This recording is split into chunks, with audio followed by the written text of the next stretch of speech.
میں آخر میں ایک بات کرنا چاہتا ہوں، وہ یہ کہ یہ کیسا ملک ہے کہ یہاں پر عمران خان کے گھر کو تو ریگولرائز کر دیا جاتا ہے، لیکن کراچی میں 40-41 سال سے بنی گئی مساجد کو شہید کیا جا رہا ہے۔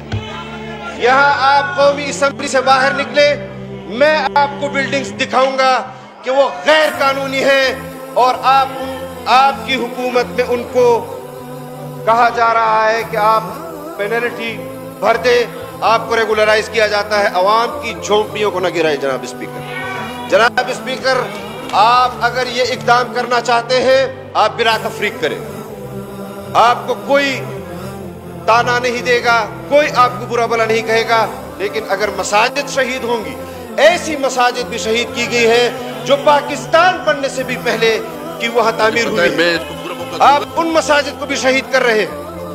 جناب اسپیکر، یہ سنجیدہ نوعیت کا مسئلہ ہے، مساجد کے حوالے سے آپ کو رولنگ دینی چاہیے۔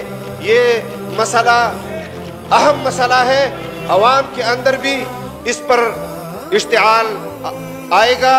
خدا نخواستہ آپ کی کراچی میں بہت بڑے مسائل پیدا ہوں گے، اس طرح کے حساس نوعیت کے مسائل کا نوٹس آپ کو لینا چاہیے اور اس پہ اپنا کردار ادا کرنا چاہیے۔ Thank you. Masjid per rolling they they. Rolling وہ سپریم کورٹ کا ہے، اس میں کیا اور سپریم کورٹ پہ کیس چل رہا ہے جی۔ وائڈ اپ کر لیں پلیز۔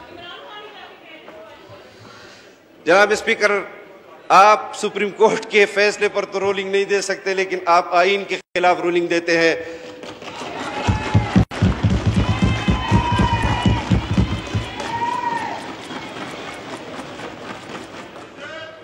آپ کی بات حکومت کے حق میں ہو تو آئین بن جاتی ہے، اور آپ کی بات قوم کے حق میں ہو تو آپ اس میں دوسرے ادارے لے آتے ہیں۔ جناب